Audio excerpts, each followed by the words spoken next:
All right, guys, how about now? Can you hear audio now?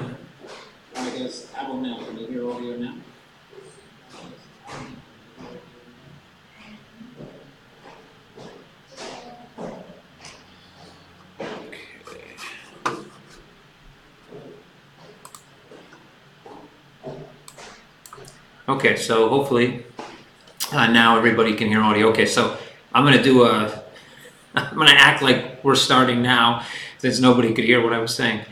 We did a sound check here in the office, but I guess we're in the office, so we thought we could hear me. So anyway, guys, I still have somebody, Geraldo, saying he has no sound. Geraldo, can you hear me now? Let's do a mic check for Geraldo. Looks like everybody else can hear me, so I'm going to have to assume that we're good. Okay, so live from our offices in Tallinn. This is actually my office here in our headquarters here in Tallinn. I came into the office today to find some Kevin memes on the wall, so there you go. And to balance out the sanity of the office, I have some of my daughter's paintings on the other side, so I don't feel... it's a bit narcissistic, I think, now that I'm looking at it, but I thought it was unique. We needed to pay some homage to these Discord guys that spent time and effort on, I don't know, making me a police officer, a boat captain, Jesus Christ, somebody walking on the moon, and then just a whole bunch of scary Kevins on a staircase. So a little bit of homage paid to those Discord guys. Appreciate it. I like the enthusiasm. It's cool. Like we do most weeks, we're going to jump into it. I'm going to try to jump into it as fast as I can so we can try to get to things. I know people are waiting on the update. Today is June 15th. And if I recall correctly, there was something we were supposed to do today. And hopefully I remember when we get to the updates. So let's jump right into the news. So first news out of the gate is the Money Laundering Task Force wants binding rules for crypto exchanges. This is kind of a natural progression, I would have to say. The fact that the FAFT is looking into making sure that there's some type of frameworks globally for AML and KYC, money laundering, etc. makes sense. It actually means that they're realizing now that maybe the snowball is growing big enough that they're not going to be able to stop it, and that they need to put these things in place to protect not only the consumer, but also make sure that there's frameworks in place to stop criminal behavior. So good news, I would say. I think for bad actors, it might be bad news, but for the industry as a whole, the more we can weed out and filter bad actors, the better it is for everyone. When an exchange or any crypto business really makes news for something nefarious or notorious, it doesn't help any of us. So having the ability to kind of point towards frameworks and guidelines from international organizations such as FAFT, Financial Action Task Force, is a good thing. I just hope that they have consulted enough and reached out enough so that they create frameworks that the bar is set high enough so that it's not too easy to pass those, let's say, tests, but they don't set it too high where companies that are actually doing the right thing just can't manage to actually get above that bar. So we'll have to see how that plays out, but it's a good thing overall. Another regulatory topic on the news, Korea regulating cryptocurrency exchanges like commercial banks. I just said the bar needed to be set a bit high, and that definitely sets the bar higher, and that's, again, on at least topically, a good thing. We don't, what happens a lot of times in regulation is regulators, and something new happens, and regulators don't necessarily want to deal with it, so then they're forced to deal with it maybe through some type of mandate, and they do it quickly, and they make something that's just too easy, and the bar is set too low. And what that means is that anybody and everybody can kind of get a license or become legal. And then you start to have, again, bad actors that come into the space. They do things that they shouldn't. That puts a bad light on everybody. And then the regulator realizes what they did, and they create a very onerous framework that no one can really, get to. And then what happens is the power goes right back to where it was before, and that's the banks. So I think on topically, this is a good thing. I just hope that while they should set the bar high, they don't set it too high. There should be oversight. There needs to be oversight, but that oversight needs to be at a level that current operators that are doing what they should do in this industry should still be able to operate. But those that aren't doing what they should do should be pushed out. That's how markets mature over time, and that's something that this market desperately needs, so that's good news. And then we have the Wednesday's SEC meeting, so we could probably talk an hour just about this. The main headlines out of that meeting, obviously, were the fact that Bitcoin and Ethereum, they're saying, are not securities. On Bitcoin was an easy one. There's no centralized, let's say, no centralization around who basically controls Bitcoin. Well, you can make an argument that there might be when it comes to mining, but at the end of the day, that was kind of a no-brainer. Ethereum, the fact that it hosts most ICOs and most token sales at this point, I guess there was a little bit of anxiety in the crypto world that it might get classified as a security. I don't think it's too surprising that they didn't classify it as a security. What I think may, though, happen over time is that they're going to revisit this and maybe push the Ethereum Foundation to actually put frameworks and guidelines in place so that they don't knowingly, let's say, quote unquote, assist bad actors to create fraudulent token sales. I think that may be a secondary step, but the fact that they classified it as not a security, I don't think is news to anybody that spent any time in the financial space, but it's good news. It should give a boost to people that were anxious or were feeling that something might happen that may cause like a further bear market. I guess can breathe a little bit easier. So that's good. There's obviously other topics touched, and I think we'll touch on those sometime in the AMA later on today. I don't want to touch on everything that was talked about because honestly, we won't have any time left. So let's move on. Cryptos are not securities yet. That's my next topic, but we just touched on that. So yeah, they're not securities. It's a good thing. It's a good thing. Like I said, it'll bring some or lower, let's say, the anxiety for some players in the market that were worried that the SEC may decide that Bitcoin or Ethereum are security. Again, I don't think anybody in the industry actually thought that was going to happen, but I think it does relieve some anxiety, and that's a good thing. Next news point, the majority of crypto exchanges and wallets don't have proper KYC. Surprise, surprise. I think we've been kind of touting this from the rooftops since we kind of started our journey from the token sale onward. I think majority might even, I mean, it's almost everybody doesn't have proper KYC. And that's not the fault, well, it's not 100% the fault of the crypto exchanges that currently operate because, you know, in business, obviously, if you don't have to do something that costs you money, that lowers your profitability and maybe means that you have to charge your clients more money for the services you provide, and you don't do it, that's actually can be considered a good business decision in certain aspects. So you can't fault exchanges 100%, but they should have known this was coming. You would hope that someone that runs a large financial business, whether it be a crypto-related business or a non-crypto-related business, would know enough that at some point in the very near future, KYC, AML, PEP sanction screening, all these things, transaction monitoring, were all going to become something that was paramount to their business operations. So they should have started to actually look into these processes before. I guarantee you that most of them are starting to look now, though it can be quite difficult to take a platform that was created with no kind of reg tech involved and then just create something that's let's say compliant across the globe. That's super difficult, and I'm sure a lot of exchanges are running into that issue right now. But yeah, look, most crypto exchanges, almost all crypto exchanges would allow crypto-to-crypto exchange with no KYC, and that's not compliant in any country, anywhere, because it means a transfer of assets or a transfer of money or a transfer of commodity or whatever they classify crypto at in the country where you happen to sit. It means that there's a transfer of some type of value, stored value, and that requires KYC, AML, PEP sanction screening, all that stuff. So again, the fact that someone's finally looking at this and making it public is a good thing. It's good for us as a company because we're already doing it, which means some of our competitors or people or other companies that aren't doing it maybe are in the spotlight now, which means they either have to do it or they have to get out. Which is, I guess, good for us. Again, the industry in a whole, I don't really look at the industry as far as competition and no competition. The way I look at it is this. I would rather have 100 competing exchanges, investment platforms, whatever, that were 100% compliant and fiat friendly than have 2 that weren't. And the reason being is that when good actors come into an industry, especially a new industry that has a cloud around it of suspicion and a cloud around it that it's high risk, etc. When these other exchanges, or these other operators come into this industry and they don't do what they're supposed to do, it just makes that cloud of suspicion worse. If everybody starts doing what they're supposed to do, trust me, the market will grow. Right now, the market penetration is super small. And there's a huge population of people that don't even know, have never transacted in crypto. There's still a large population that doesn't know what crypto is.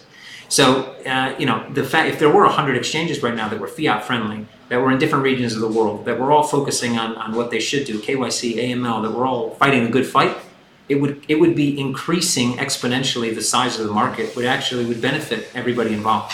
So all these things that are happening with regulation, all these things that we kind of predicted that were going to happen, the regulation, the KYC, the fact that regulators were going to start to scrutinize, the fact that guidance was going to start to come, all these things are good things. And while obviously the affected companies that may be shut down or get fined or whatever initially aren't going to think it's that great, overall for the industry it's a good thing.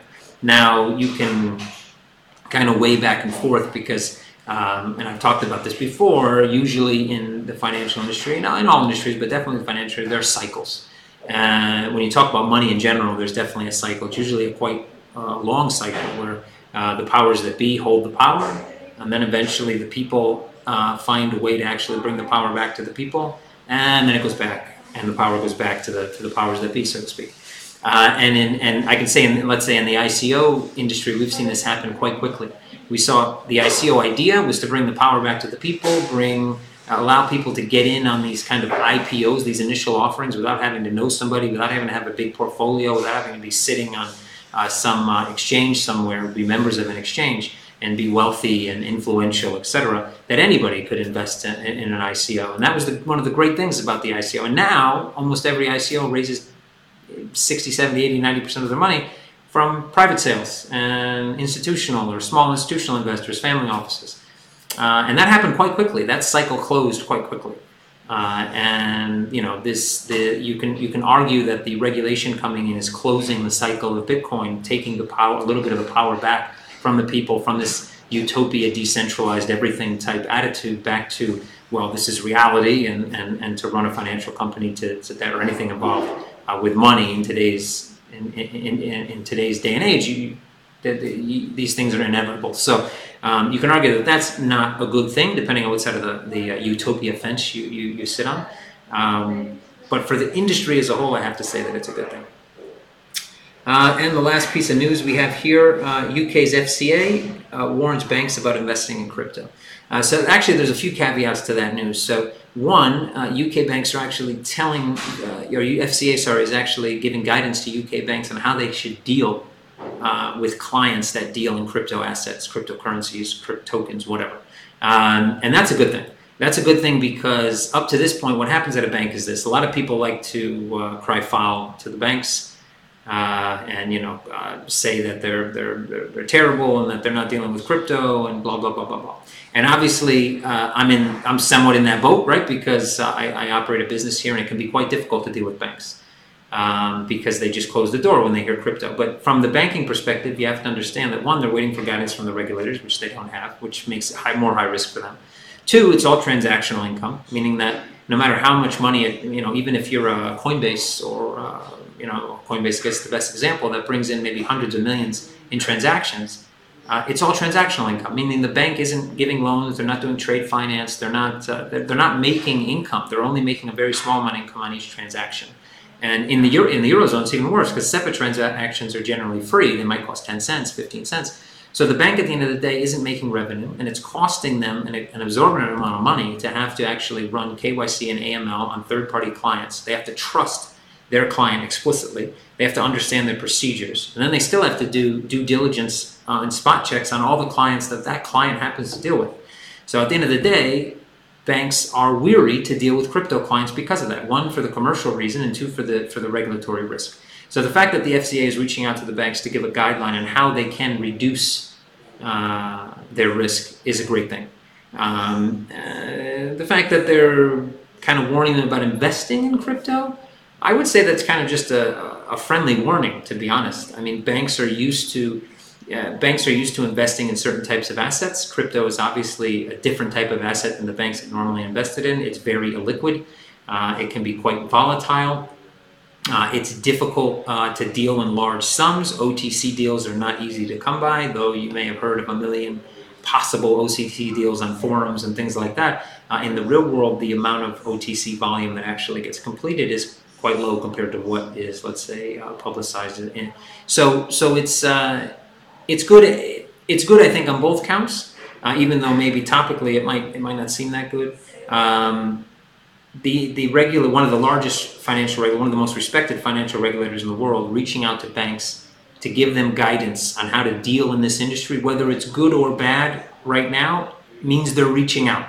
So we're already past the step of the fact that they're just kind of mulling over what they want to do and how they want to do it. We're already kind of getting onto that second phase. And again, good news. Most of these things come with regulator topically seem like they might be bad news, right? But if you're a good actor in this industry and you're actually promoting good practices, then all this news, while it might be on the face of it, bad for business, maybe at least in the short term, in the long term, it's all good news. All right, so we're a bit ahead of schedule. Well, that's amazing. But I'm going to jump right into updates, which I'm sure a lot of people want to hear about. So I did mention today is June 15th. That date rings a bell for some reason. But I'm going to jump into it. So first thing on my bullet points here that I have to mention for our updates is the survey that we pushed out. So in our Telegram update channel, and that's at CoinMetro Updates on Telegram, you'll notice that we pushed out a survey. I think we also sent an email about this survey as well. Basically, the survey is going to help us fine-tune many things on our side. It's going to give us information. I think a lot of people have already gone through it. Within minutes of sending it, we already had a lot of alerts to people that were already filling out the survey. I don't know what the number stands at right now, but earlier today it was already into the 300 range of people who had gone through and completed the survey, so we appreciate that. The more data we get on that survey, the better we can serve you as our clients, the better we can release our products, the better we can understand what you guys want. I think these surveys will become quite a normal thing with us. We like feedback, and we want to get more structured feedback because structured feedback helps us build better products. Better products help the company and help the client. So it's a win-win situation. The beta launch. All right. So I guess most people that are sitting here are probably thinking about the beta launch. As I said last week, or what I said last week, was that probably sometime between the 15th and the 30th of June.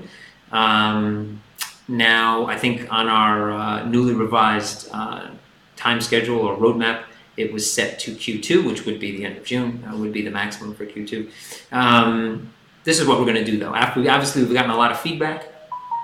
We respect the feedback, bit of trolling involved in that feedback, but respect is there for the feedback. We've gotten a lot of feedback that we've missed some dates in the past, and that everybody was expecting the 15th to be able to get their kind of hands wet, feet wet, fingers dirty, whatever, and start to trade on this demo. So this is what we're going to do.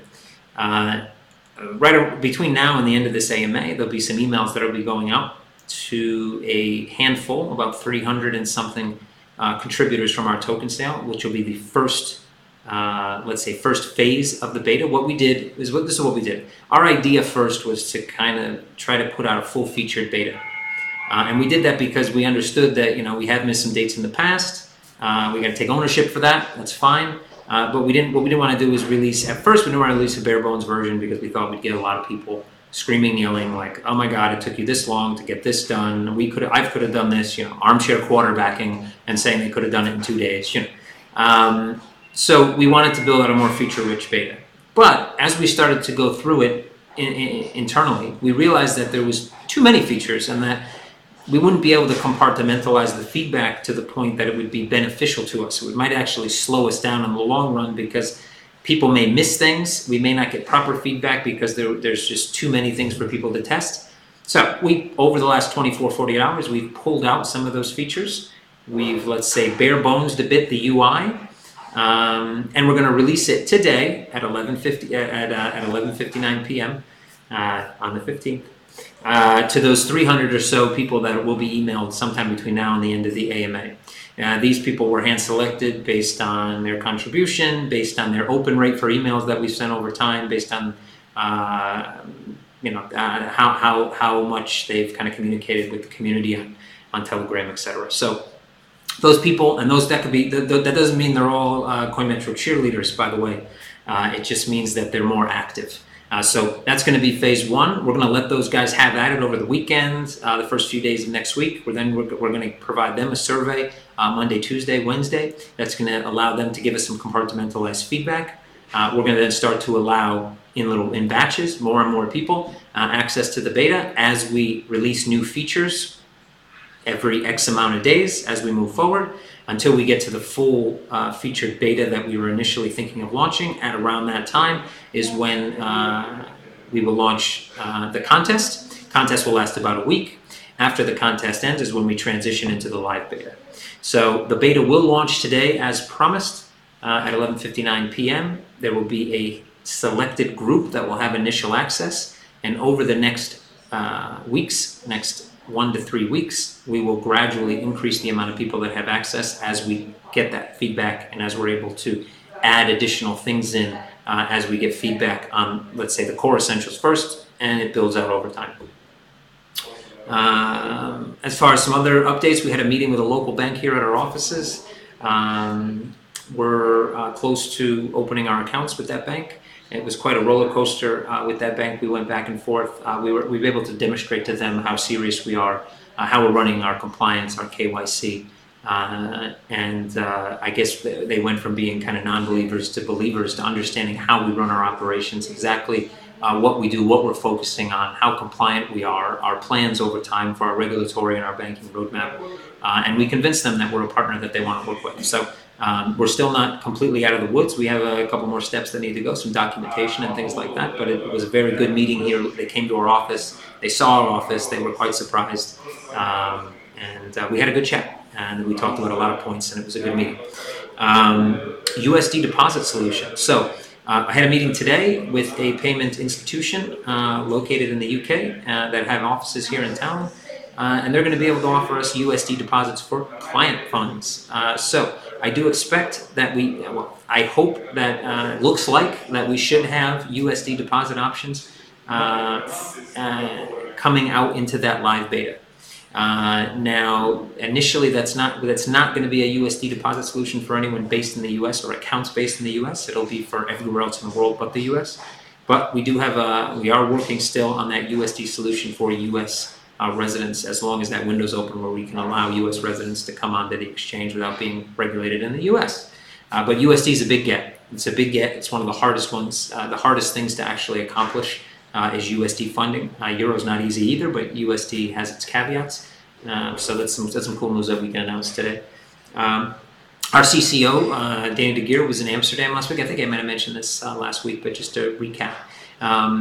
He was at Amsterdam 2020, so an actual money conference, not a crypto conference. Nobody arrived in a Lamborghini or a Maserati, or nobody was running around screaming blockchain for the most part. But he met with several banks, several large banks, several crypto-friendly banks, several banks that aren't generally crypto-friendly, but we're setting up meetings. I'll be flying out to Amsterdam more than likely next week. We're going to try to sit down with 2 or 3 banks that have told us, after looking at our documentation, looking through the way that we do business, looking at basically our banking brief, how we deal with risk, et cetera, that while they're not necessarily crypto-friendly, they want to sit down with us. They want to hear what we're doing, and they want to understand the business. And while it may not be a solution for the immediate right now, today, I think we will be able to begin to create some lasting relationships with some quite large institutions. So some news there. A lot of banks and financial accounts being opened right now, a lot of financial companies being talked to. That includes liquidity providers.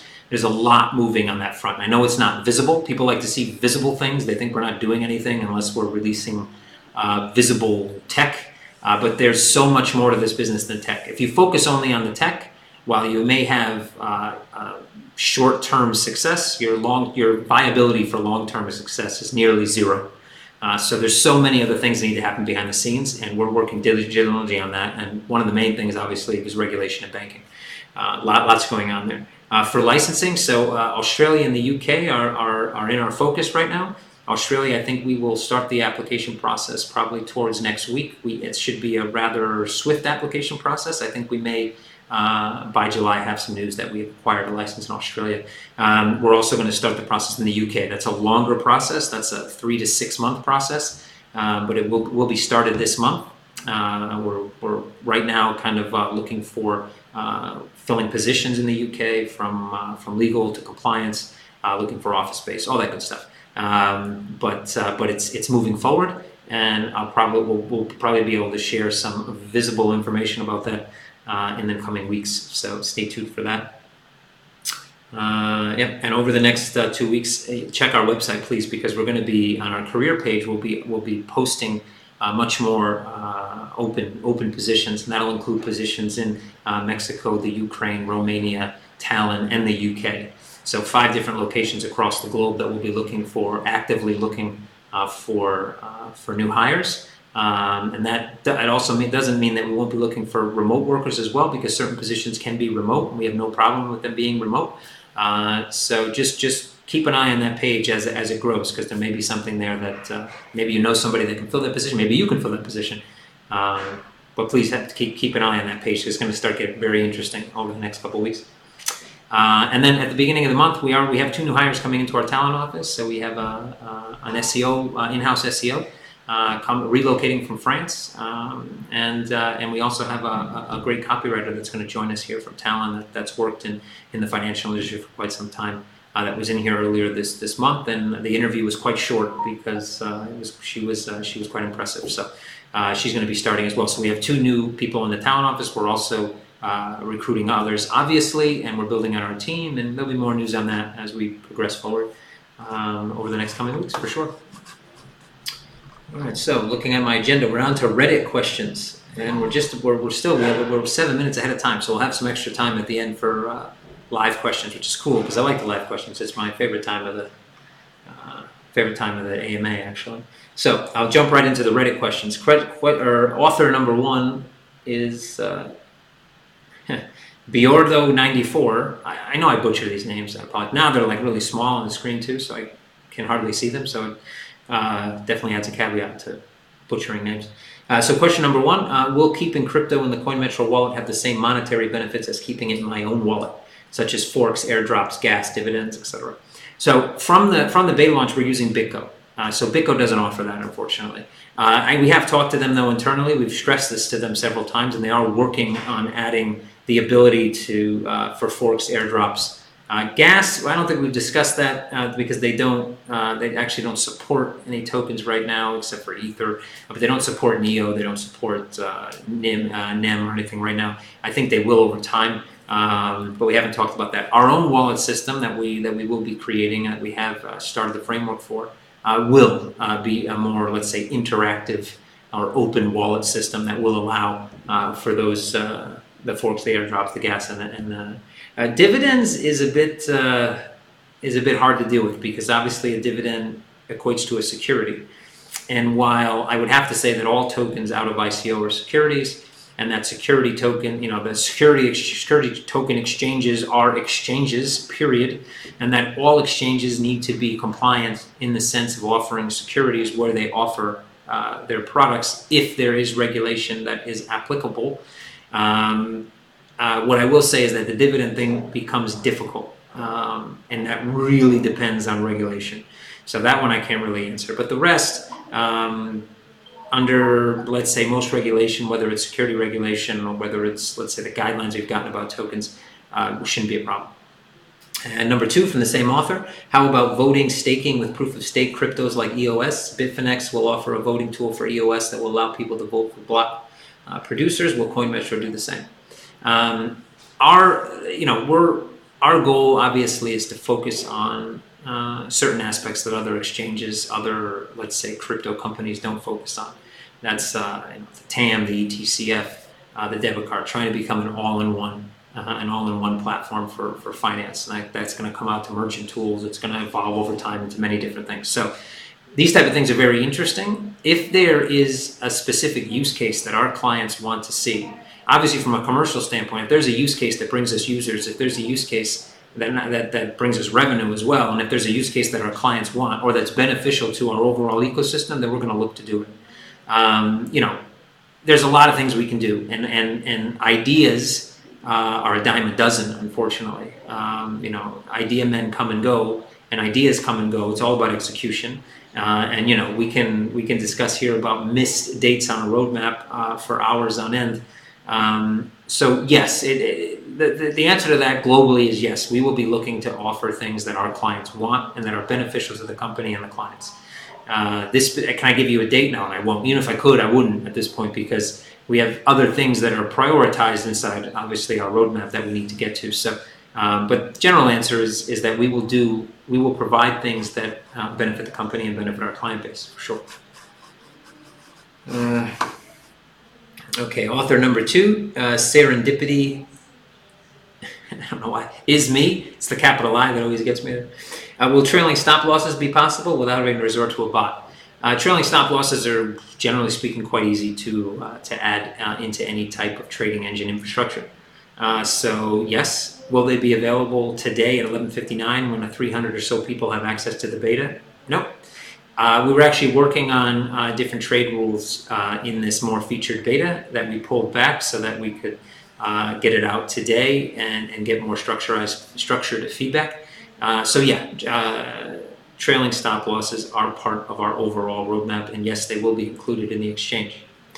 Kesmet, what do you think about the Financial Action Task Force plans to develop binding rules for the world's cryptocurrency exchanges? What do you think will happen to a lot of the current exchanges with subpar, non-existent KYC AML? So we touched on this a bit with the Reddit questions. Actually, no, the news. Sorry, not the Reddit questions. I think it's good. I think it's generally a good first step in the direction. The FAFT, I say FAFT, but it's actually FATF. But yeah, the Financial Action Task Force plans to develop binding rules. The fact that they plan to develop the rules is a good thing. The fact that they'll release the rules is a great thing. But remember that these are only really AML, KYC geared rules. They're generally easy to accomplish. While they may be difficult once you have a few million users and you have no protocols internally and you have no staff to be able to do this, and you've never done it before, that raises the level of difficulty for existing exchanges that have never been compliant or never thought they needed to be compliant or still don't think they need to be compliant or don't think that the word compliant is actually even, maybe it's not even in their vocabulary. It can be a difficult thing, but it's not going to be difficult to implement on a whole, but it's a good first step. It's a first step. Like I said, one of the things that you don't want to see is too easy initial regulation that makes too many bad actors come into the space. Then the regulator reacts and makes the bar way too high, and now only banks and large institutions can, let's say, operate exchanges. And then obviously all that does is put the power right back where it was. So it doesn't change anything. So you don't want that to happen. But you do need framework. We need, unfortunately, when there's no framework and no policy, while on paper, a market is supposed to generally kind of regulate itself. Unfortunately, in the real world, though, bad actors happen, and it just doesn't happen. And people can get hurt. People can lose money. People can be duped into doing things that they shouldn't. So, unfortunately, consumer protection is a big thing that regulators focus on, sometimes incorrectly. But the FAF thing is a good thing. For current exchanges, the ones that haven't done anything or assume that because they're decentralized, they don't need to be compliant, are going to have a tough road ahead of them, and it's not going to get any easier. These first few tests are going to be easy compared to what's coming down the road. Yeah, they need to either react or they're going to lose market share. It's as simple as that, because that's just the way the financial world works, and you can be as libertarian as you want, but unfortunately financial rules are not that libertarian because they have this balance that they need to protect the public and at the same time kind of try and keep commercial and capitalism alive, so to speak. And that's a very hard thing to do. And unfortunately, most of the time it's not done in the correct balance. So that's why I'm always a proponent for talking to regulators, talking to banks, and helping them understand how business can be done at a better way in the crypto space, and how and innovation can still be alive, etc. Okay, moving on to question 4. Robin Timmerman. Always love Robin's questions. Let's dig into those. He's got a few of them here. Number 1, we've been through some unrest on the Telegram and Discord the past few days. In the vein of negative attention is attention too. Do you rather see people riled up, disappointed, and causing ruckus on Telegram about not releasing the demo Friday, or be indifferent and quiet about it? pros and cons on both sides, Robin. The old adage there that, you know, negative publicity is good publicity. That depends on the negative publicity, right? Negative publicity means attention, and attention, you can say, is always attention, whether it's good or bad. And attention brings more eyes, and some of those eyes may look at bad news as not so bad. And so, what I would rather have is I'd rather have a strong Telegram group of let's say educated individuals that ask educated questions that are whether they're positive or negative, that they provide feedback to the community, and that feedback is constructive, and that we can use that feedback, whether it be good or bad, to create a better environment and a better exchange for everyone. That would be what I would want. I don't know if that could ever. That's pretty utopia. That's pretty libertarian. I don't know if that's really ever really possible in the real world. So. First of all, the beta will launch today, again, to a selected group of people, but it's the best way to go about. If we allow 20,000 people in there today, we're not going to get constructive feedback. And Telegram will be a mess, because betas are, in general, made to fail. They're made to find. We want you to find the bugs. We don't want to, you know, if they're there, we want you to find them. That's the point. You know, no matter what we do, there will be people that complain. And people that generally maybe don't have experience with launching products, or maybe have limited experience, or think that the best thing we can do is just get 7,000 tokens on a Binance-looking or a Bitfinex-looking exchange and just let them trade because they want to trade now. You know, we're on a different wavelength from that. I don't believe that's the best thing for us. I look at long-term growth. So, point is that. I don't know if there's a best scenario out of those two. I don't want people to be quiet. To be honest, you learn so much more from negative feedback than you do from positive sometimes. Positive feedback can make you complacent. You go, I'm so great, I'm awesome, I got all these memes about me, I'm Kevin Jesus Christ over here, you know, I can do no wrong. Doesn't push you to do better. So negative feedback is great. Actually, it's probably in certain instances better than positive feedback. So I want people to give their honest opinion. Where it starts to obviously get ridiculous is when you get, you know, memes of frogs driving buses and crashing into trains, and people saying when to moon, you know, when exchange, blah, blah, blah, blah, blah. That's not constructive. That doesn't get us to where we want to go. It just becomes a nuisance. And then people that actually do provide adequate feedback and are really engaged on the channel tend to leave. So, you know, it's a hard one to answer, but I would say that I want negative feedback. I just would like constructive negative feedback. And that doesn't mean it needs to be nice. It doesn't have to be nice, but it should be constructive. Real feedback, not, oh, you missed a date. I've launched 5,000 products in my career. I've worked at every single bank in the world, and I'm so awesome, and I would have never missed a date, and now this is a failed project. That's not constructive. It's not even really in the real world, to be honest. And those type of things aren't constructive. And you know, we can have fun with those things every now and again, but I'd much rather see constructive criticism. Number two from Robin, a lot of crypto blockchain conventions are going on these days. For instance, Block Forum, focusing on blockchain startups. Why is CM really representing or officially attending one of these? I do believe it's now more than ever 2 months since you went to the Beijing conference. Okay, so we do have, we've actually been approached. So I've been approached, speak in Malta, Amsterdam, London, Barcelona, and Tallinn, actually. Do a bit of a roadshow speaking about regulation, token economics, types of tokens, the regulation of tokens, regulation of exchanges in general, et cetera, et cetera, et cetera. So from my point of view is this: I've been to a lot of conferences, not just in the crypto space, but over my career in other businesses, I've been to a lot of conferences. And a lot of the conferences, most of the conferences, unfortunately, are done for financial benefit of the guy who runs the conference. And it ends up being salesmen talking to salesmen. And while, yeah, you can get a YouTube video of that and put it on YouTube and make yourself feel special about it, I don't know how much it promotes your brand. And the fact that I have to go, you know, when you go to a conference, I've been to a lot of conferences where, literally was at a conference where I stopped at 3 different booths and I really wanted information about these companies, maybe to do a partnership deal, maybe just to hear about what type of innovation they were doing in the industry. And what I got was someone that told me, oh, the CFO, CEO, CEO, CXO, CWO, CTO, whatever, is not at the booth right now. They may be coming tomorrow, but here's a coffee. Can I get you a coffee? Would you like a lanyard? Here's a sticker. You know, I see no benefit for us to spend money to put up a stand to have someone giving stickers away that can't answer in-depth questions, which means we need to send someone that actually has an in-depth knowledge of the company but that we can expend right now, that we don't need internally that day or those days of lost productivity. And that means business development, right? And I'd love to be doing business development right now, but right now I have to wear a few different hats because we're still looking for people that can wear those other hats, right?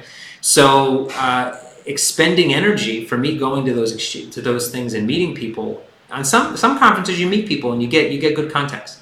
But even though you get good contacts, sometimes there's never an execution at the other end of that contact. And sometimes even when there is, it's too long term, and you're pulling yourself away from day-to-day business. So there needs to be weight. What I can tell you is once we do have this office fully established here in Talon, once we have our COO, and once we have our go-betweens between development and support and marketing, and we really have built out the team. We have a solid team, but we have a small team. We still need a bigger team. We still need to build these things out. And hiring people is the most important thing. It is the most important. It's far more important than launching the beta. It's far more important than getting almost anything else, the marketing strategy. It's far more important because if you hire the right people, it leads you to success. You hire the wrong people, it leads you to failure. So there needs to be a lot of focus on that right now, and that's what we're doing. So what I can tell you is once we do have that full team built out, I will be at more conferences. Our COO, then once we hire him, will be at conferences. We will have business development team members that go to conferences. But you know, these things take time. I don't want to send somebody that just topically knows about my company. I want to send somebody that really lives, eats, sleeps, dreams. I don't want somebody that works for 3 other ICOs, that's currently an advisor on 5 different panels. I want somebody that's CM and CM only, and that can devote the time and really knows this company inside out. And again, that takes time. And I don't see a true benefit in sending someone that can just topically cover. I don't see it, to be honest. We've made so much strides on dealing with banks and everything. The old-fashioned way, real contacts, going to see these people, not meeting them at a conference at a VIP party with a beer in our hand at 3 a.m. And while younger guys think that's the best way to do business, and I'd have to say from the 80s when I was a younger guy, 80s, 90s, it was the way to do business, I guess. But things have changed. Anyway, to put it saying, we will do it. We are planning to do it. I'd love to do it, but we don't have people right now that can do it. We don't have people that I can send to do it, which means I have to do it. And that pulls us away from other goals that we have set. And if Telegram gets annoyed about the mislaunch or the non-early launch of a beta, then what happens when I need to take 5, 7, 10, 12 days on a roadshow to go to VIP parties and drink water while everybody gets trashed? That's not going to be the best use of my time, I think, unfortunately. And number 3, is the smallest divisible unit of XCM going to be 1 Merco? I don't think so. I don't. People may not understand what that means. Maybe 1 Kevin. I don't know. No, I don't know. I don't know what we're going to name it, but we'll see when we get there. I guess it'll probably be named on its own in Discord before we even name it ourselves. So, question 5. For paper trading, how do users start trading? Everybody gets the same amount. So how it works is that everybody just gets it's 10 ETH or 10 Bitcoin, et cetera, down the line, and then you're able to exchange between those currencies. So it's an automatic deposit. When the demo actually is available, let's say once the platform is live and people want to use a demo, then it'll be different. There'll be a deposit probably in demo fiat currency, and then you'll be able to set amount, 100,000, 50,000, something like that. Akin to what we do on Forex platforms. Next question from Bernard CM. Will we be able to intuitively place orders by clicking alone, just like on GDAX? Will there be a percentage slider like on KuCoin? How much we want to enter on a position? So clicking from the chart, yes, that will be available. Not on the demo, at least not the initial demo, but yes, it's part of our charting package. A percentage slider, that can easily be done. These are the things we want to hear when we start to get feedback, guys. The constructive feedback that's going to go directly, to our marketing team to see which feature sets we need to then be voted on, and then the voting will go directly to our devs.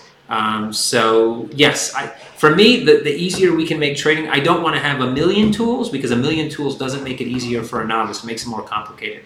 But things that can make order entry quicker obviously can induce faster trading, which can induce more volume, which can induce more revenue, et cetera, et cetera, et cetera, while keeping the interface simplistic. So, yeah, it's a good idea, and it's something we can look into for sure. Jarvie507, I heard CoinMetro trying to get a license to operate in Mexico, and it's great to have some Latin American expansion. I live in Panama, and we have USD. Well, hello to Panama, and I've been there, and yep, you guys definitely use USD. It's actually a big expat community from the United States in Panama. Do you have to wait until CoinMetro gets to Panama someday? Do I have to wait, or getting a license in the US? No. With our Estonian license we have now, you'd be free to operate with us in Estonia. You don't have to wait. There are no laws in Panama stopping you from dealing with an exchange outside of Panama. For USD, it just means that USD is the one currency I did mention before that we wouldn't launch currencies until we were regionally regulated in the region where that currency was offered. USD, though, is the global currency. So USD is something that we're looking to do immediately, because even if someone lives in Europe, or they live in Africa, or they live in Canada, or they live in Australia, a lot of their transactions are probably done in USD, and they're familiar with USD. So to answer that first question. Number two, have you explored the viability of using channels, Visa debit cards, so people can withdraw? That's, I guess you haven't read our white paper.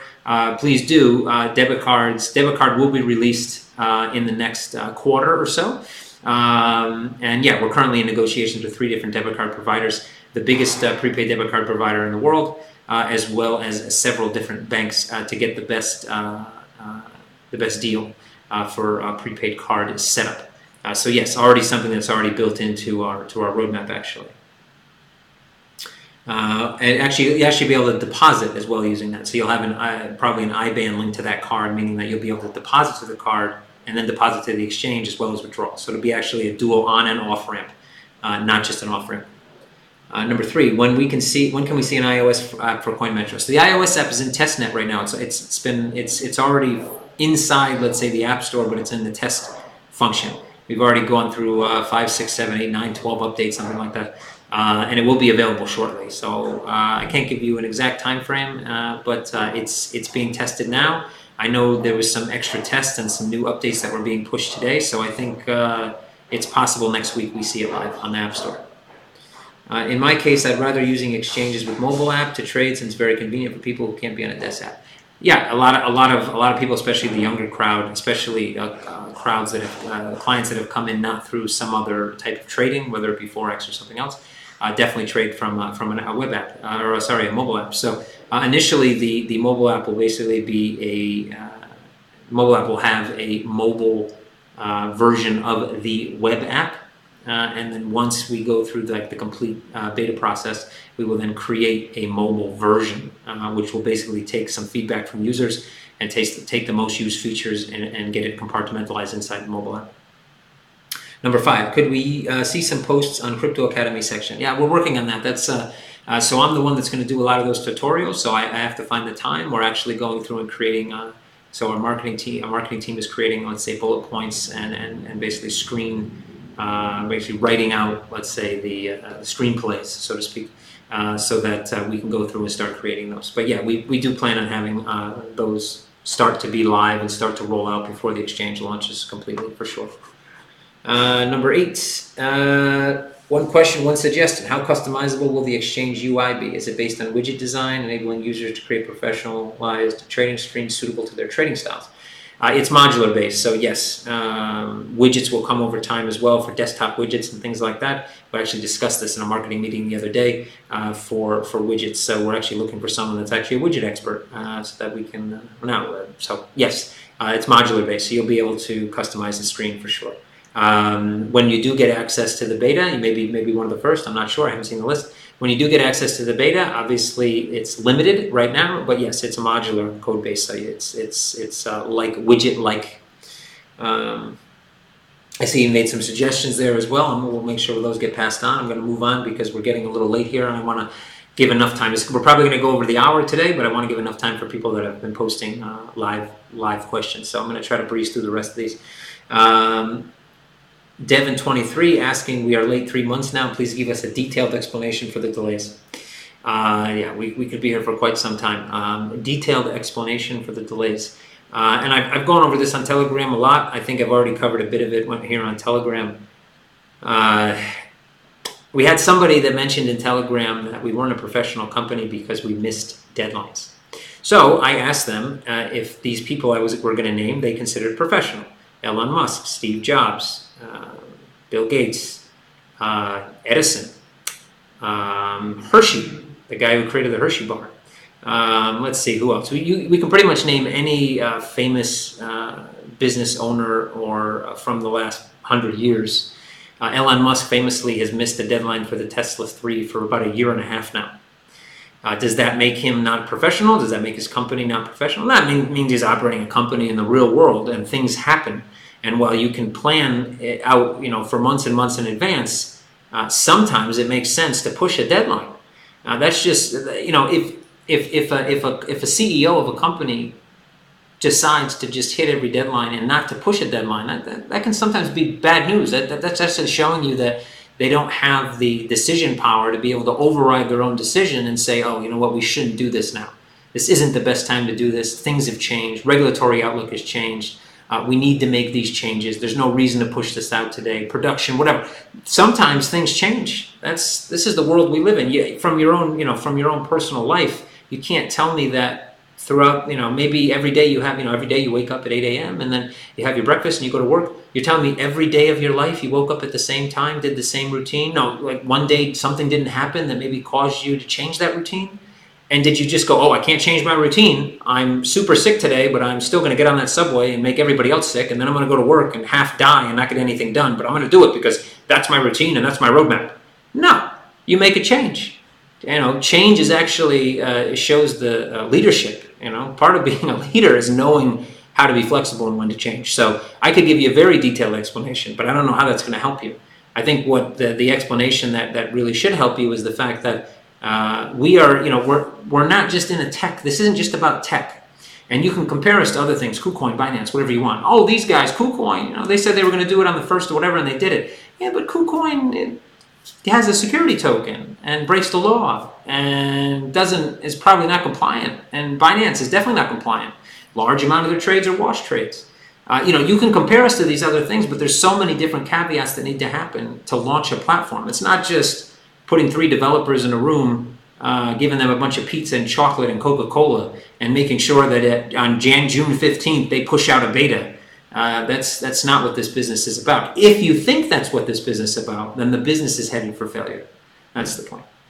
Number 2, also ETFs are the best way to open doors to institutional investors. Will CoinMetro have an ETF? I guess you haven't read our white paper either. One of our main products, auxiliary services off of our exchange, is called the ETCF, which is like an exchange-traded fund, but it's based on smart contract, basically ERC20 tokens to start. So providing liquidity back to ERC20 tokens, since there is no underwriting right now, and also giving a diversification option to investors. So I would say that institutional investors are not our first focus, and that the ETF you may be talking about is something that we're probably not offering, at least initially. I think the tokenization of already liquid assets is a bit ridiculous. It's gimmicky. When you hear institutional players talking about tokenizing basically existing assets in liquid markets to resell them to institutional investors that can go buy them on those liquid markets, it doesn't make any sense. It's a gimmick.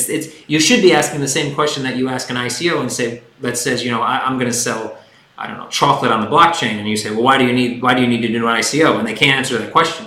That same question should be asked to institutional guys on why they want to tokenize an already liquid asset. If it's for transparency, if it's to offer it to non-institutional investors so that they open the door to smaller, that's one thing. But a lot of these guys are talking about offering to institutional who don't need it. It's anyway. But we have an ETCF, so that answers your question. I would read the white paper. That's probably a good place to start before you actually give money to or contribute money to a token sale, and definitely before you ask a question on an AMA. You might want to read up a bit. It would make a bit of sense, I think.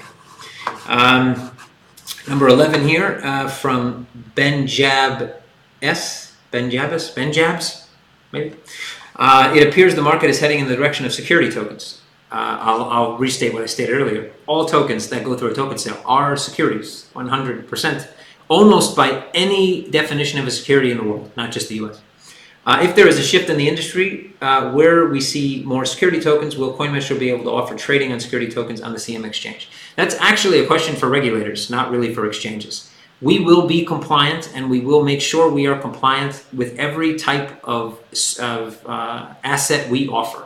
I say that every single 100% of tokens that are sold via a token sale or an ICO to contributors, and the money is used to actually fuel the venture, whether they have an MVP when they launch that token sale or they don't, is a security. So they're all security tokens. They may be levels, they may change. It may go from being a security token through an ICO, and then once listed on an exchange, becomes some other type of hybrid asset. But there's no guidework or framework anywhere in the world. So there are some guides about what tokens are. They're secure in Switzerland, in Estonia as well, between what a security, payment, and utility token is. But what those guidelines fail to state is that these can actually morph from being a security to being a utility to being a payment, or both, or all three at the same time. So our goal and what we plan to do and what we are doing is making sure we're compliant for every asset we offer, to answer that question. Number two, also, you guys have experience running a Forex brokerage. I was wondering if CoinMetro would ever consider becoming sort of brokerage in the crypto industry, sort of what Coinbase is looking to do. Here is a recent article about Coinbase looking to become a broker. I've heard Kevin say CoinMetro is looking to become a compliant exchange, so I think this would be a great move. So Coinbase is trying to get a broker-dealer license, not because they want to become a broker, but because they're speculating on the fact that the CTFC is the one that's going to regulate crypto trading. So the SEC is looking to regulate ICOs because that's the issuance of securities, falls under the guise of the SEC. However, trading doesn't fall under the guise of the SEC, doesn't fall under the guise of any national regulator right now in the US. I've speculated on this, and I guess Coinbase and us and myself are on the same wavelength, that the CTFC and NFA are the ones that are going to take over crypto trading. That means it will become a future. That means you need a broker-dealer license and 25 million net capital in the US to be able to service US clients. So I do not think they are thinking about changing their business model. I think they want to leave their business model the same with GDAX or whatever they call it now, Coinbase Pro, and they're going to need a broker-dealer license. And I tend to agree with them on that. So do we plan to do the same thing? Yes. Do we have 25 million right now to throw at a broker-dealer license in the US? Nope, we do not. But in the future, do we plan to go down that same road? Yes. We plan to go down it in the EU as well, because I do think whether crypto is classified as a future, a derivative, or a currency within the EU, which means we would need an FX license, it will protect us if some point down the line it is needed, and it also gives us more regulatory oversight, which is never a bad thing if you know how to run a regulated financial business. Number 12, Dear Kevin, I'm a fan of your amazing project. This is fun, infected mushroom. So, unique name. I'm a fan of your amazing project and have expressed my fandom during the ICO phase. I know this is a tired topic, but I hope you will not ignore it, considering it's important to me as an investor. Okay, not ignoring it, reading it, so let's see what you have. On the 25th of May, you communicated clearly that the beta launch was on the 15th. The following announcement. On the 15th of June, date of the beta launch is already a delayed launch from the original timeline during the ICO. However, the Telegram admins are now suggesting the date is pushed. Can you further explain the reason for postponement of the already delayed? So I've actually already touched on this. If you weren't listening before, I'm listening now. I'll give you a brief overview. Brief overview is this. It is going to launch today. It's going to launch at 11:59 p.m. Emails should have already gone out to about 320 or so people that were picked based on the amount of feedback and the amount of email open rate, contribution rate, people that have basically been the more vocal, not just positive, but also negative, but the most vocal of people on all our channels that are going to have access tonight on the 15th to the beta.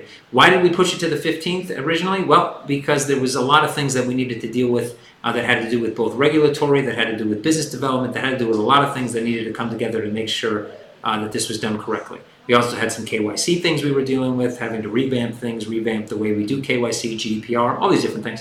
And rather than push them to the side and thinking they're secondary, to me, they're primary. If we don't get the foundation right, and all that regulatory is the baseline, it is the framework. If we get that wrong, even if our platform is perfect, we can fail. That's why it was initially pushed. It was initially going to be pushed. We actually said it in our roadmap that we revamped about a month ago that it would be Q2. Q2 ends at the end of June, so it actually wasn't pushed. June 15th was mentioned because that was the schedule. We were scheduling it, not that it was a concrete date, but it was scheduled for that date, and it will launch today on that date. So the reason why we thought we would have postponed it, we may wanted to, not postponed it, but pushed it to the end of that Q2 estimate, was that we wanted to have a more feature-rich beta. But then we realized after doing internal testing and some external testing with partners in that there was too many feature sets and that people were missing certain feature sets. And we'd actually have to explain people how to use it to beta test it, which would delay the beta overall. So we dumped it down a bit. We took out some of those features, we compartmentalized things, and we just want to get the best feedback. And while it may mean that it looks, we're probably going to get some feedback about why did it take so long to launch this, it's bare bones. It's a systematic process to get the best feedback to actually create the better product at the end and actually shorten the entire beta rather than making it longer. Okay, so I think we're through our Reddit questions, so now on to live AMA questions. So let me see what we have going on here now. I have YouTube and Facebook going on, so please excuse me if I don't get to your question. It's already 3 minutes past 6. I'm going to give you guys 15 minutes here at least, so I can go through some of these questions. I don't want to leave you guys out. Sorry for going over the time, but things happen, right? See, you got to be flexible, right? Tesla is still not profitable, though, from Bart Bozer. You're right, Amazon wasn't profitable for 15 years. So think about that. Amazon is now one of the most profitable businesses online. It's the biggest online retailer, I believe. It took them 15 years to get there. What does that mean? Foundation. Jeff Bezos has made a foundation for himself that will, at least in maybe even my lifetime, won't be put up to battle, let's say. No one's going to be able to touch him. And I think Tesla, if it's done right, and that's why they're taking so long to be profitable, because they're spending money on a foundation. And the right foundation can lead a company into long-term profitability. And that's all that matters at the end of the day. Short-term profitability is great, but long-term profitability is what matters. We have Jennifer Gann from Facebook. When the beta goes into live trading, are the contributors trading only among themselves, or will new users get access? The initial live beta will be contributors only. It'll be closed to contributors only. But once we get out of that beta, then it'll go live. At some point during, let's say, the beta may last, the official beta, the real meat and potatoes beta, probably lasts 3 months. But the beta itself could last a year. When we open it live, we allow other people to come in. You know, a lot of companies leave that beta moniker underneath their logo for years afterward because they're still producing features and they don't want to really say they're in production yet. So, but initially, yeah, it'll be contributors only. And that's really to give something back to the contributors. They're getting first access, etc. But it's also so that they can help us. And then, but as quick as we possibly can, obviously, we're going to open it up to the public.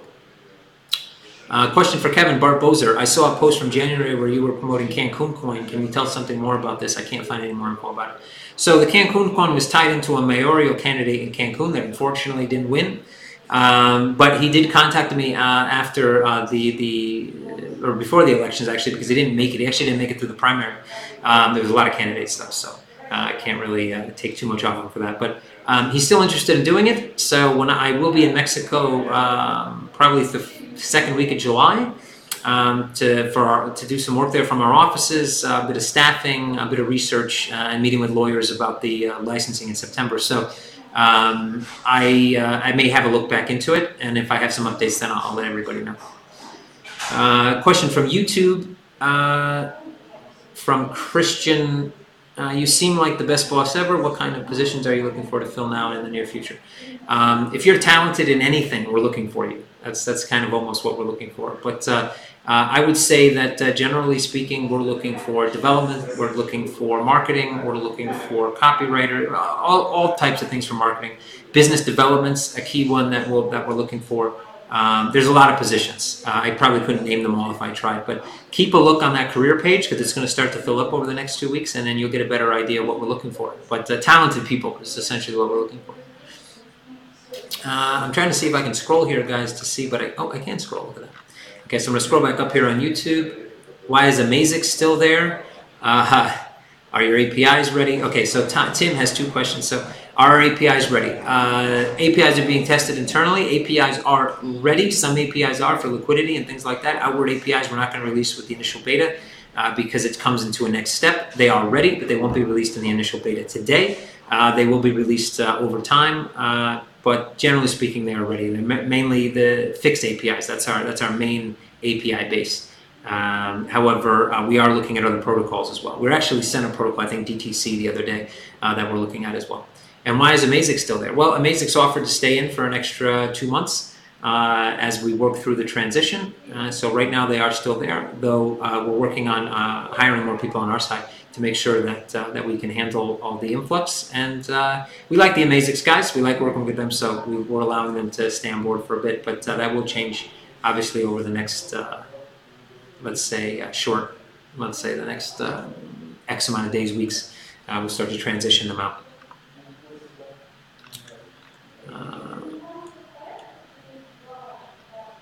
So I'm trying to find some older questions here. Can you release some high-res images for vinyl decals from Pedro? Yeah, I think we will do that, actually. We were talking about for T-shirts and things like that. We actually, we don't want to put our designers right now in designing those things because there's other things they need to do. But it is something we plan to do over time, as well as banners and things like that that people can use for ambassadors and programs we create in the future. So yeah, that's on our list for sure.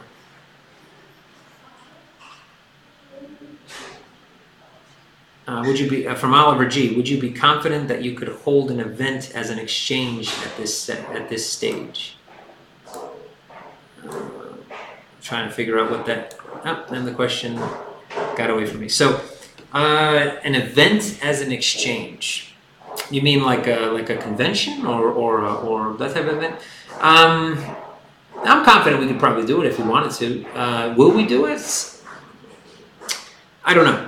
The one key aspect of holding an event, obviously, is that people come to you. So when you want to talk to banks and when you want to talk to regulators, you invite them and they come to you and you're the main event, so you get to talk to them. You basically run the narrative.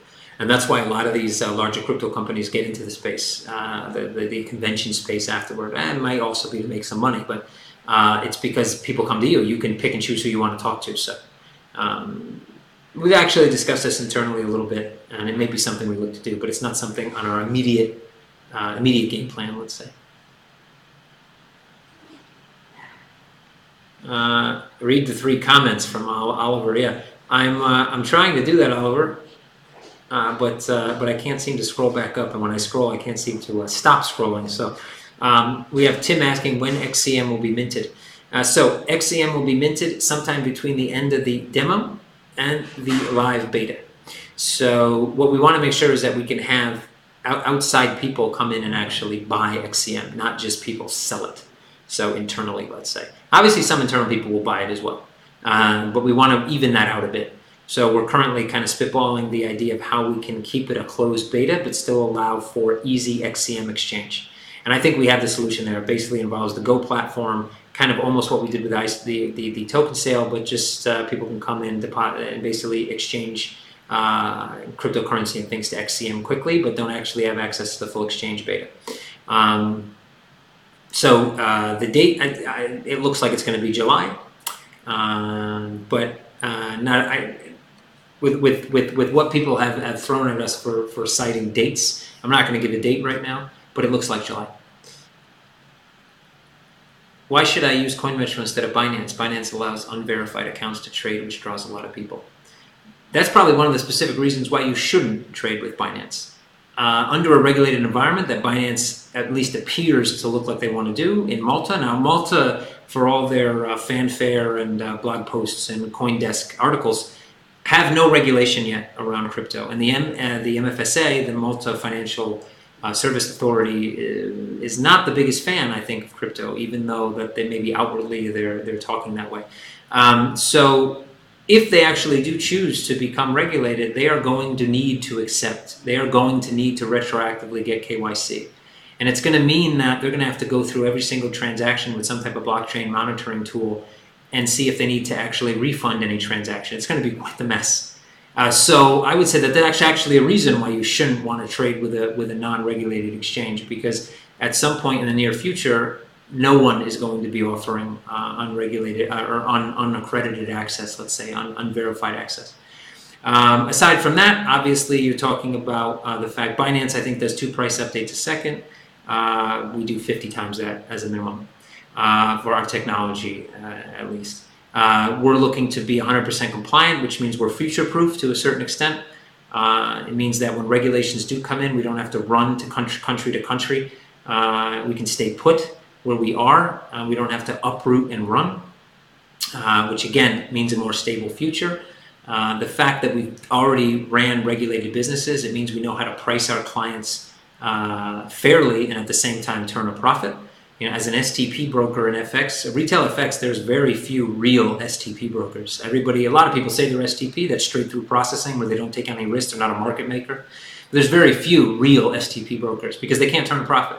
FXPig has been able to turn a profit for 8 years, 100% STP. We've never traded against a client. And that experience gives us a lot of insight on how we need to run a crypto exchange, how we need to be able to be fully transparent. There's a lot of reasons. There's also reasons for investment products. There's also reasons for that ETCF, that TAM, the tokenized asset, the tokenized asset management, also the debit card or the prepaid card program. There's lots of things that we're looking to do. Now, obviously, Binance may at some point do these things too. Who knows? We won't be doing wash trading, that's for sure. Our pricing will be legitimate. Our volumes will be legitimate. Again, all these things create a framework that means that we'll be here in 2 or 3 years or 4 years or 5 years. Not doing these things now put your business in quite a risk, especially from a financial standpoint. Because again, without banks, unfortunately, a crypto-to-crypto exchange isn't a viable, scalable business because people have to know what crypto is. They have to understand it. That's very hard to scale. Fiat needs to be a part of that business. So anyway, obviously from the commercial standpoint, there's other things. There's pricing, there's fees, there's the fact we pay makers. There's a lot of reasons. But again, we could talk about that for quite some time, but I'll leave it at that. 11:59 beta, our time zone, Tallinn, Estonia. So in the next 5 hours and 45 minutes, is the prepaid card still on schedule for July? I believe on the new roadmap it was pushed out to Q3. And the only reason for that is that the timelines we were actually given by, again, a very large provider of prepaid cards in the industry that provides prepaid cards to some of the largest companies in the world, gave us a timeline initially, and that timeline changed because of regulatory issues. So they changed their timeline, we had to change ours. But it will be launched within the time frame that's scheduled now, which is Q3.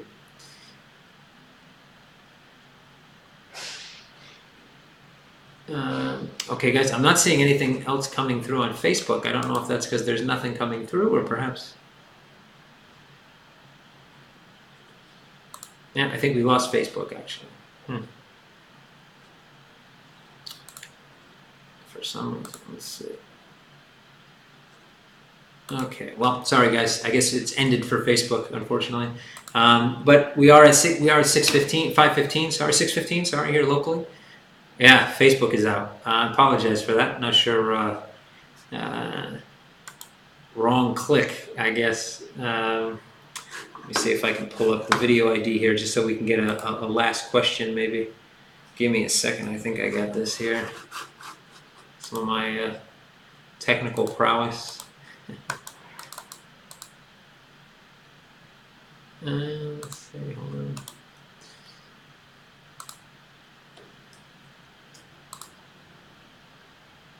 Okay, I think we're back here.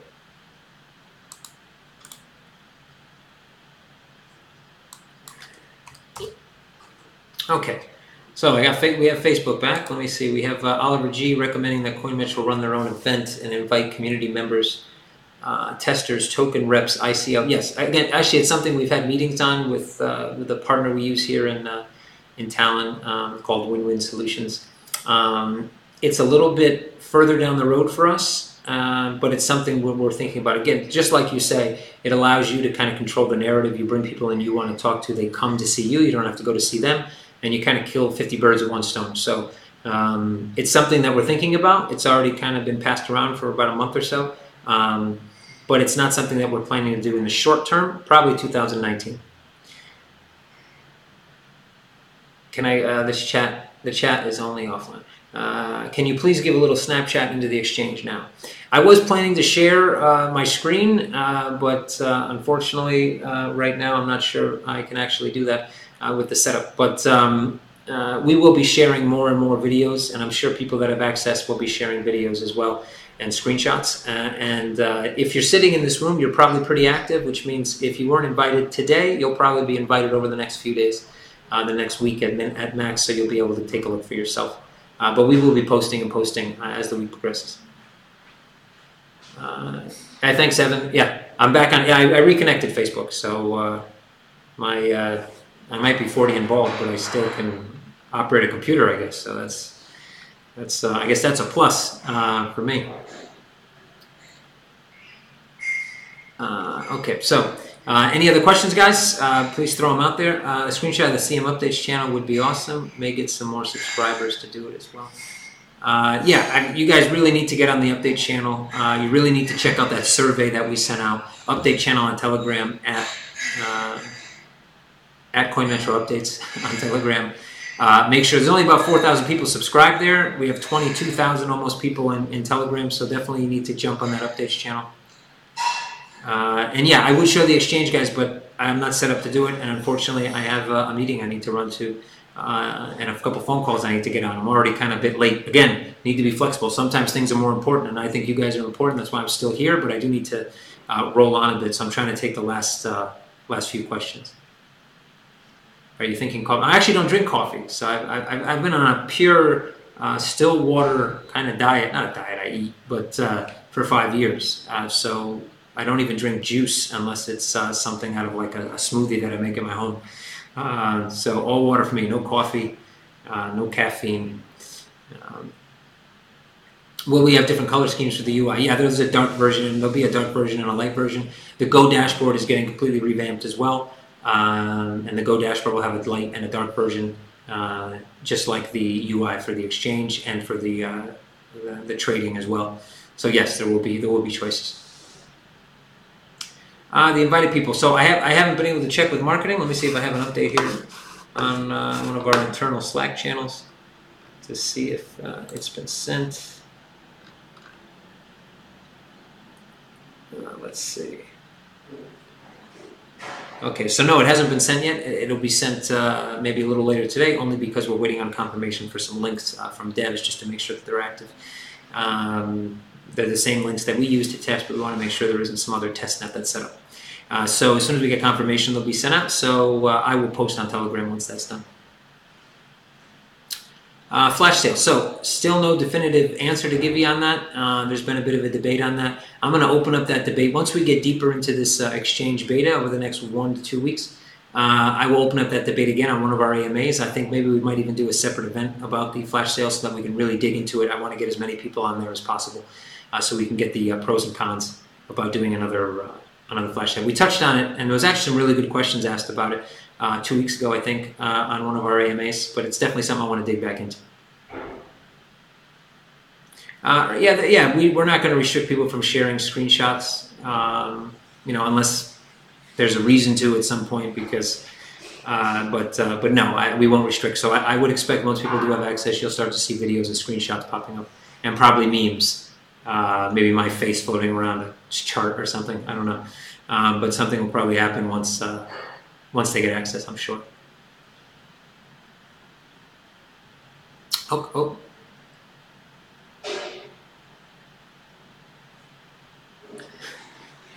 Sneak peek on the exchange. Yeah. There's already, I guess, a sneak peek. It's on Instagram, and it's in our updates channel at Telegram.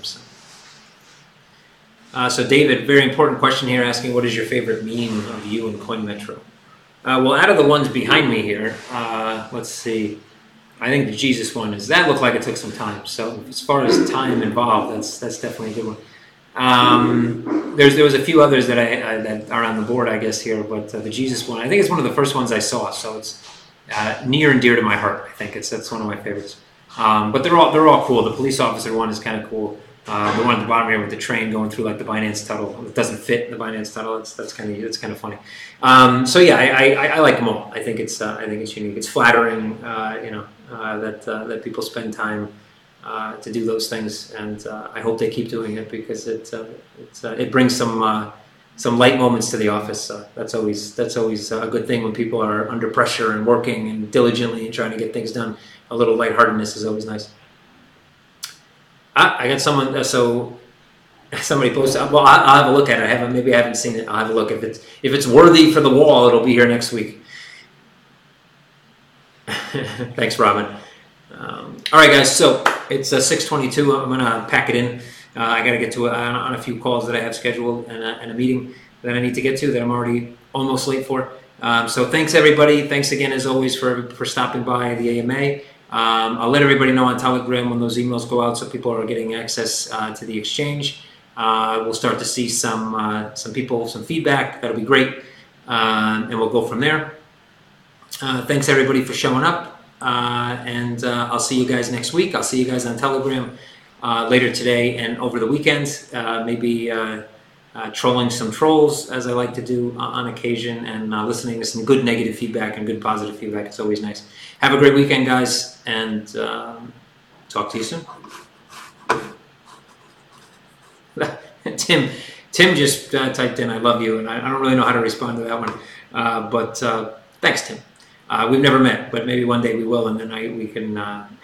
Maybe I'll find a better way to respond to that one. But it's humbling, I guess. That's the best response I can give you, Tim. Appreciate it. Have a good weekend. Talk soon, guys.